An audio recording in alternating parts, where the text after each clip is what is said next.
objetos que nós entendemos o que significa exclusividade. É a escova de dente. Tem gente que não empresta nem para o marido. Você empresta? Nem para o marido, não é verdade? Se você vê ele usando a sua escova de dente, dá briga. Tem mulher que pega assim, chega na escova de dente, aperta assim, dá uma olhadinha. Fulano! Já joga fora e pega essa nova. A escova de dente é algo extremamente exclusivo. Então, se você quer saber como que é o seu casamento, como o seu casamento tem que ser, dentro dessa dúvida, tem que ser algo exclusivo. Ou seja, se você não empresta nem a escova de dente, você vai emprestar o marido para alguém? De jeito nenhum, usa. Você vai emprestar a mulher, você não é esquimó, né? Esquimó que diz que empresta a mulher para o outro. Mas também, coitado, você já viu uma mulher esquimó? Pelo amor de Deus, até eu emprestava.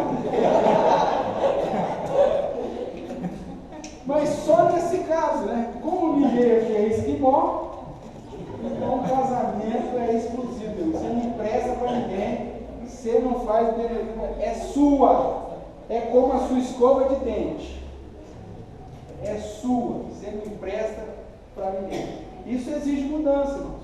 União permanente, exclusiva, monogâmica e uma união heterossexual. É um homem e uma mulher, por mais que o mundo inteiro esteja dizendo que não é bem assim. A Bíblia diz que é bem assim. Sem entrar numa perspectiva de ser homofóbico, não, é só um princípio bíblico que é apresentado. Tudo bem? Vamos lá então. E tornar-se os dois uma só carne. Ou seja, aqui é a ideia do equilíbrio, tornar os dois uma só carne, ser um auxiliador idôneo também, né? A ideia de complemento, de equilíbrio, de complementação, de cooperação. Você precisa entender que o seu cônjuge não é um competidor contigo. Tem muito casamento que não dá certo porque o esposo compete com a esposa e vice-versa. E às vezes compete em tudo. O meu arroz é mais gostoso que o seu. Aí ela fala assim, mas o meu feijão é melhor que o seu. Ninguém está aqui competindo se o arroz é melhor. Se o seu sai melhor, o arroz, e o dela o feijão, pronto, meu amigo. Você faz o arroz e ela faz o quê? Vai ficar uma delícia. Porque o arroz bem feitinho, um feijãozinho bem feitinho, tem que faltar. É complementação. E se você não entender que a esposa, ela vem para cooperar com o esposo e o esposo vem para cooperar com a esposa, vocês vão ficar brigando à toa. E você quer ver? Quer descobrir se há competição ou não dentro do seu relacionamento? Se precisa mudar? Veja como você lida com a chegada dos filhos.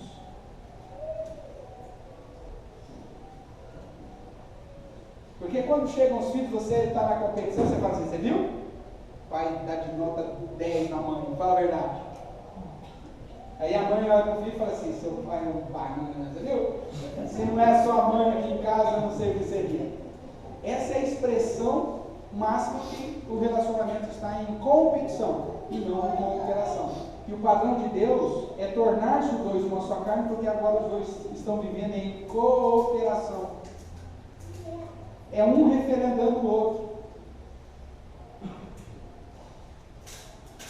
Tem criança que é esperta, né? Ela fica tentando jogar o pai contra a mãe, né? É a hora do pai, mas não, meu amigo, aqui nós somos um time. Por que você falou para mim isso se a sua mãe já tinha te falado aqui? Não, couro, velho. Você não vai jogar a sua mãe contra mim e vice-versa, não. Porque tem filho que faz isso. Pai, eu posso? Não, não posso. Ô mãe, eu posso? O que seu pai falou? Não, a senhora decide. O que a senhora falar, está falado. A senhora sabe que a senhora me manda aqui em casa. Aí a mãe que está competindo, então você já entendeu que sabe que é a mãe que manda, né? Então você vai. Aí o pai chega e fala, não, que o menino está aí. Então eu falei para ele não ir, mas eu disse que ele vai. Pronto. Competição. Esse casamento vai ser um casamento feliz, bem sucedido? Fala para mim. É lógico. Afinal de contas, irmão, deixa eu contar aqui. Eu não quero estragar a beleza do momento. Né? Todo mundo com um filhinho novo aí. Mas isso aí tem prazo de validade. Sendo otimista, 20 anos. Sendo otimista. Cada dia os filhos estão indo embora mais cedo de casa. Se você fizer da sua vida uma unidade com o filho, daqui a pouco o filho vai embora, você olha para o marido e fala, quem é você? Porque tem muito casal na meia idade que separa. Porque viveram 15, 20 anos em função dos filhos, de repente os filhos, é o chamado ninho vazio, né? Os filhos batem asa, vão embora, e de repente um olha para o outro e fala assim, não acredito que eu casei com você, eu nem te conheço mais. Agora, quando você entende que tornar-se uma só carne é viver esse equilíbrio, essa complementação, essa cooperação, isso tem que ser vivido independentemente dos filhos. E como eu disse, filho tem data de validade. Uma hora ele vai sair de casa. E aí vai ficar você e o seu cônjuge.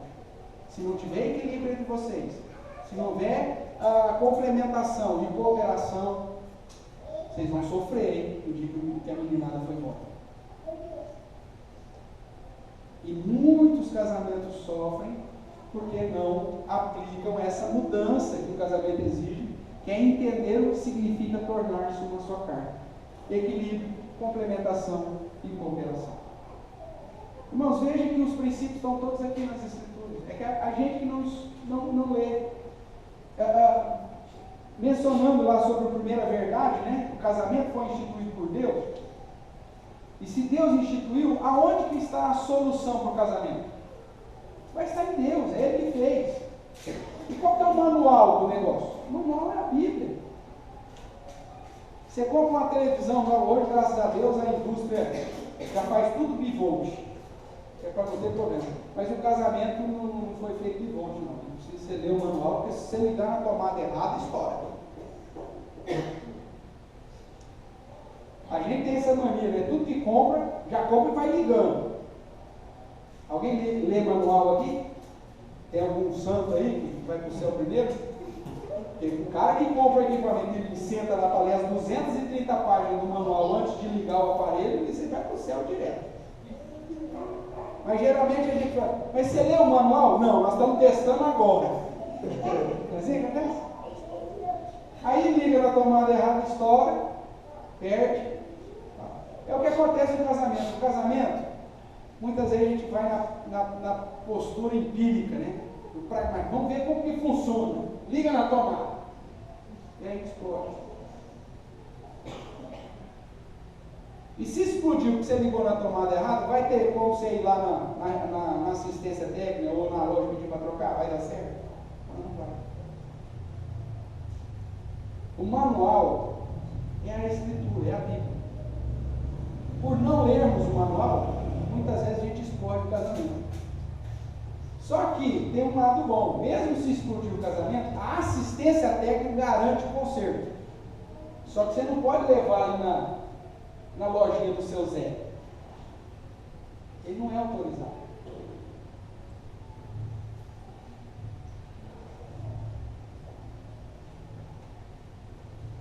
O único lugar que usa o manual e é autorizado para ser uma assistência técnica do seu casamento é esse lugar aqui, ó, chamado igreja, onde se estuda a Bíblia, onde o pastor prega sobre os princípios, sobre as verdades do casamento, para moldar o que precisa ser moldado. Porque se você despreza os princípios que a palavra de Deus deixa de modo claro para a gente, infelizmente o casamento vai ter problema. Mas se já chegou nesse momento, tá? Já explodiu ou está a ponto de explodir, a boa notícia é o seguinte: existe um manual e existe uma assistência técnica. Basta você estar disposto a vir no lugar certo para ouvir do sistema correto para consertar o que precisa ser consertado. É aqui que você vai aprender sobre o perdão, é aqui que você vai aprender sobre o que Deus exige de você, na vida, no casamento, no culto. Então, se você estiver disposto a fazer isso, há grande chance de tudo dar certo. A última verdade, para a gente terminar, sobre o casamento, só relembrando, primeiro, Deus que instituiu. Então, o casamento foi instituído para o meu bem. Segunda verdade. Terceira verdade. Exige uma mudança na vida pessoal. Não dá para viver casado como se eu fosse solteiro. E aí os princípios são esses. E a quarta verdade é: o casamento exige intimidade completa. Veja o verso 25 aí. Ora, um e o outro, o homem. E que é a conclusão aí? E não se envergonhavam. Ou seja, havia uma intimidade entre o casal que não gerava nenhum tipo de constrangimento. Existe casal que não chegou a essa intimidade plena que a Bíblia exige. Nós vamos ver que em todas as áreas, inclusive a física. Eu tenho um amigo, na época de seminário, a gente viajava junto, eu morava no Guarujá, já estava casado, ia até São Paulo, e a gente rachava então o combustível, aquela coisa. O reverendo François hoje, o reverendo Marco Caetano, eu e o Marquinhos, que era um outro que ia de vez em quando, mas geralmente era nós três. E de repente o Marco Caetano está gravando, depois ele vai ver lá, vai abraçar tudo. O Marcos, ele é negro. E o Marcos chegou num dia lá, você sabe que o afrodescendente, quando ele leva uma pancada, ele não fica roxo, né? Ele fica verde. Já viu isso? A pessoa, quando é muito morena, ela leva uma pancada assim, você não vê o roxo, porque ela já é escuro, você vê um negócio meio esverdeado.